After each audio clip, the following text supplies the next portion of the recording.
أعوذ بالله من الشيطان الرجيم بسم الله الرحمن الرحيم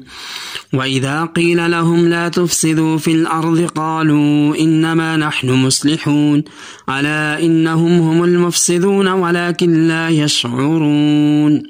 وإذا قيل لهم آمنوا كما آمن الناس قالوا أنؤمن كما آمن السفهاء ألا إنهم هم السفهاء ولكن لا يعلمون وإذا لقوا الذين آمنوا قالوا آمنا وإذا خلوا إلى شياطينهم قالوا إنا معكم إنما نحن مستهزئون الله يستهزئ بهم ويمدهم في طغيانهم يعمهون أولئك الذين اشتروا الضلالة بالهدى فما ربحت تجارتهم وما كانوا مهتدين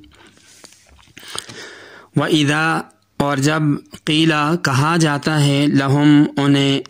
لا تفسدو نہ فساد پھیلاؤ فی الارض زمین میں قالو وہ کہتے ہیں انما صرف نحن ہم مصلحون اصلاح کرنے والے الا سن رکھو خبردار انہم بے شک وہ ہم وہی المفسدون فساد کرنے والے ولیکن اور لیکن لا یشعرون وہ نہیں سمجھتے وَإِذَا اور جب قیلا کہا جاتا ہے لہم انہیں ایمان لاؤ آمنو تم ایمان لاؤ کما جیسے آمنا ایمان لائے الناس لوگ قالو وہ کہتے ہیں انؤمنو کیا ہم ایمان لائیں کما جیسے آمنا ایمان لائے السفہاء بیوقوف الا خبردار سن رکھو انہم خود وہ ہم وہی السفہاء بیوقوف ولیکن اور لیکن لا نہیں یعلمون وہ جانتے وَإِذَا لَقُوا اور جب ملتے ہیں الذین جو لوگ آمنوا ایمان لائے قالوا کہتے ہیں آمنا ہم ایمان لائے وَإِذَا اور جب خلو اکیلے ہوتے ہیں الی پاس شیاطینہم اپنے شیطان قالوا انا کہتے ہیں ہم معکم تمہارے ساتھ انما محض نحن ہم مستہزئون مذاق کرتے ہیں اللہ یستہزئ مذاق کرتا ہے بہم ان سے ویمد اور بڑھاتا ہے ہم ان کو فی طغیانہم ان کی سرکشی میں یامہون اندھے ہو رہے ہیں اولئک یہی لوگ الذین جنہوں نے اشتروا الضلالہ مول لی خریدی گمراہی بالہدی ہدایت کے بدلے فما ربحت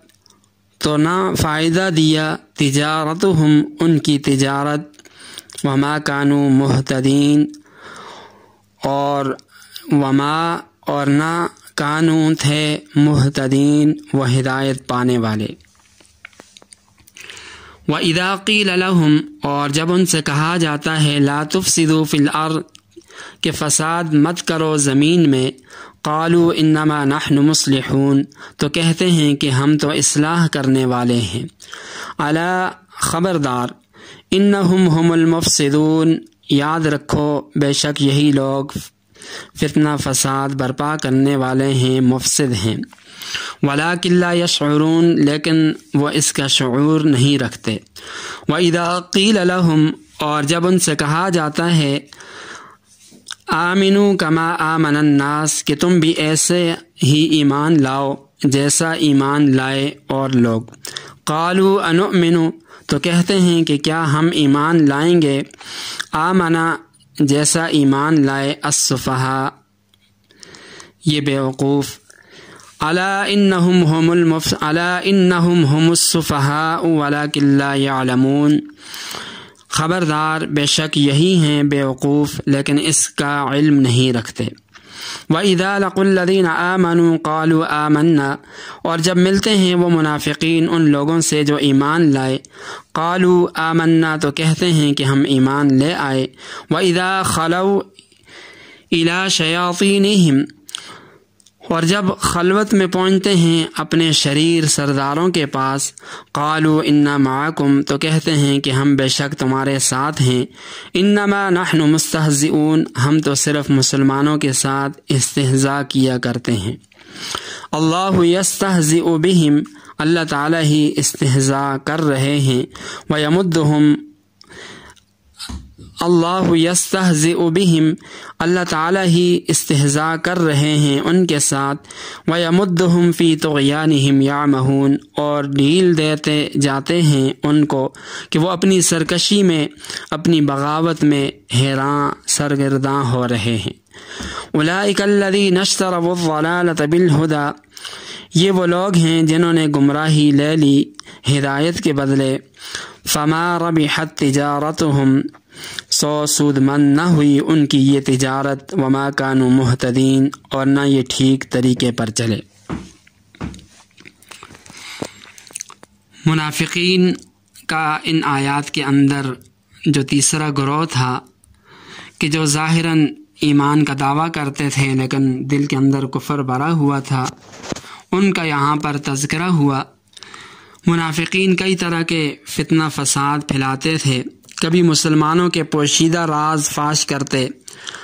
اور کافروں تک پہنچاتے، کبھی کافروں کو مسلمانوں کے خلاف اکساتے اور مسلمانوں کی مخالفت پر آمادہ کرتے، کبھی کافروں کے اعتراضات اور ان کے شبہات ضعیف الاعتقاد مسلمانوں کے سامنے نقل کرتے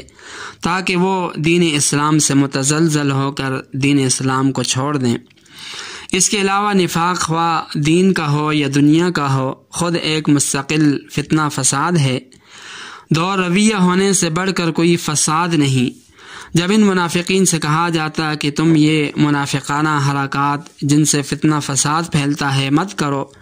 تو جواب میں یہ لوگ کہتے ہیں کہ واہ، ہم تو اصلاح کرنے والے ہیں، ہم نے جو مسلمانوں اور کافروں دونوں فریقوں سے میل جول کر رکھا ہے، اس سے ہمارا مقصد دونوں فریقوں میں صلح کی فضا پیدا کرنا ہے۔ ہم تو یہ چاہتے ہیں کہ نئے دین کی وجہ سے جو آپس میں جھگڑا اختلاف پیدا ہو گیا ہے یہ ختم ہو جائے اور ملک و ملت کے اندر امن و امان ہو کر سلسلہ معاش تجارت حسب سابق جاری ہو جائے۔ تو اللہ تعالیٰ منافقین کے اس قول انما نحن مصلحون کہ ہم تو اصلاح کرنے والے ہیں رد فرماتے ہیں۔ فرمایا الا انہم هم المفسدون ولکن لا یشعرون، یعنی یہ لوگ مصلح ہونے کا دعویٰ کر رہے ہیں، حالانکہ فتنہ فساد کا سرچشمہ یہی لوگ ہیں کہ کفر و ایمان اور شرک و توحید کو ایک کرنا چاہتے ہیں، اور جس کفر و شرک کو مٹانے کے لیے اللہ تعالی نے اپنے رسول صلی اللہ علیہ وسلم کو اس دنیا کے اندر مبعوث فرمایا، یہ فتنہ پرور لوگ پھر اسی فتنہ فساد کو اپنی جگہ دوبارہ لانا چاہتے ہیں۔ تو ایک خباثت تو منافقین کی یہ بیان کی گئی۔ دوسری خباثت ان لوگوں کی یہاں اس کا یہ تذکرہ ہوا کہ وَإِذَا قِيلَ لَهُمْ آمِنُوا كَمَا آمَنَ النَّاسُ قَالُوا أَنُؤْمِنُ كَمَا آمَنَ السُّفَهَاءُ، فرمایا جب ان لوگوں سے کہا جاتا ہے کہ تم بھی ایمان لاؤ جیسا ایمان لائے اور لوگ، تو کہتے ہیں کہ کیا ہم ایمان لائیں گے جیسا ایمان لے آئے یہ بیوقوف۔ تو ان منافقین نے لفظ صفحاء سے حضرات صحابہ کرام پر طنز کیا اور کہا کہ معاذ اللہ ہم ان بیوقوفوں کی طرح ایمان لائیں جو اپنے دنیا کے نفع نقصان کو بھی نہیں سمجھتے۔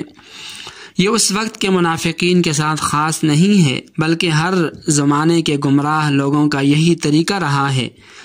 کہ جو ان کو صحیح دین کی راہ بتلائے، صحیح راستے پر اس کو لگائے تو وہ اس کو بیوقوف کم عقل سمجھتے ہیں۔ یہ اس وقت بھی تھا اور آج بھی ہو رہا ہے۔ یہاں ایک بات سمجھنے کی ہے، وہ یہ کہ جب اللہ تعالیٰ فرما رہے ہیں کہ جب ان سے کہا جاتا ہے کہ ایمان لاؤ، حالانکہ ایمان کا دعویٰ تو وہ پہلے ہی کر رہے ہیں، تو ایمان لانے کا مطلب یہ ہے کہ محض زبانی طور پر ایمان مت لاؤ بلکہ حقیقی اور صحیح معنوں میں ایمان لاؤ جیسے مسلمان ایمان لائے ہیں، کیونکہ فلاح کا دار و مدار اسی ایمان پر ہے۔ اسی لیے فرمایا کہ حقیقی ایمان لاؤ، دل کی پوری تصدیق اور اخلاص کے ساتھ ایمان کو قبول کرو۔ اسی لیے منافقین سے کہا گیا کہ دوسرے لوگوں کی طرح ایمان لاؤ۔ وہ دوسرے لوگ کون ہیں؟ تو یہاں یہ بات بھی سمجھنے کی ہے کہ وہ حضور علیہ السلام کے صحابہ کرام ہیں جو حضور علیہ السلام پر اخلاص کے ساتھ بلا شک و شبہ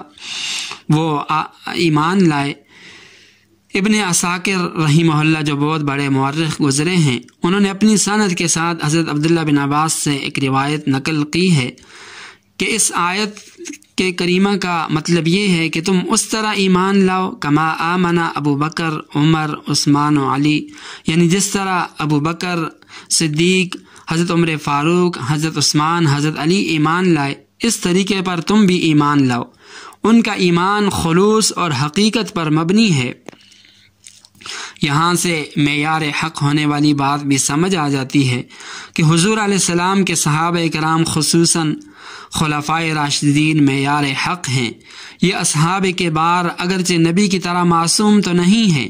مگر امت کے لیے نمونہ ہیں۔ وہ اپنے اخلاص اور حقیقی ایمان کی وجہ سے ان خرابیوں سے محفوظ تھے جو ایمان کے باوجود انسان کے اندر پیدا ہو جاتی ہیں اور جن کی وجہ سے آدمی ناکام ہو جاتا ہے۔ معیار حق اسی کا نام ہے کہ صحابہ کرام سب کے سب اور بالخصوص خلفائے راشدین و امت کے لیے ایک بہترین نمونہ ہے۔ آگے منافقین کی ایک اور احمقانہ اور ان کی ایک تیسری خباثت کا ذکر ہے۔ وَإِذَا لَقُوا الَّذِينَ آمَنُوا قَالُوا آمَنَّا،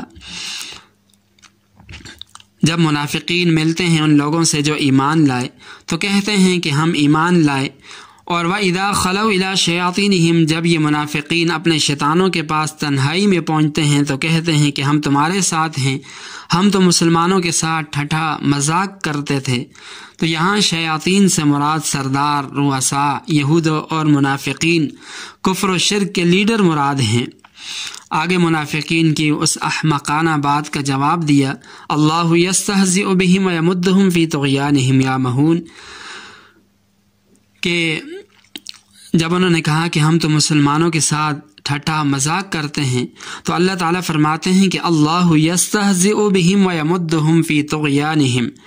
کہ یہ منافقین بے شعور سمجھتے ہیں کہ ہم دو رخی اختیار کر کے مسلمانوں سے استہزاء کرتے ہیں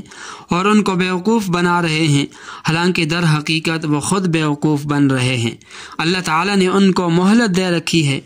خود انہی کے ساتھ استہزاء کا سامان کر دیا ہے کہ جب یہ اپنی شرارت اور کفر میں خوب کامل ہو جائیں اور ان کا جرم سنگین ہو جائے تو اس وقت جب دفعتاً اللہ تعالیٰ کی طرف سے پکڑ آئے گی تو پھر یہ کبھی بھی بچ نہیں سکیں گے۔ اور چونکہ یہ معاملہ اللہ تعالیٰ کی طرف سے ان منافقین کے ساتھ استہزاء کے مقابلے میں تھا، اس لیے اس کو بھی استہزاء کہہ دیا گیا کہ اللہ یستہزئ بہم۔ آخری آیت کے اندر ان منافقین کے بارے میں فرمایا، اولئک الذین اشتروا الضلالۃ بالہدی فما ربحت تجارتہم وما کانوا مہتدین، یعنی ان منافقین کو تجارت کا جو صحیح طریقہ سلیقہ ہے وہ تک نہیں آتا کہ ہدایت جیسی اچھی چیز کو چھوڑ کر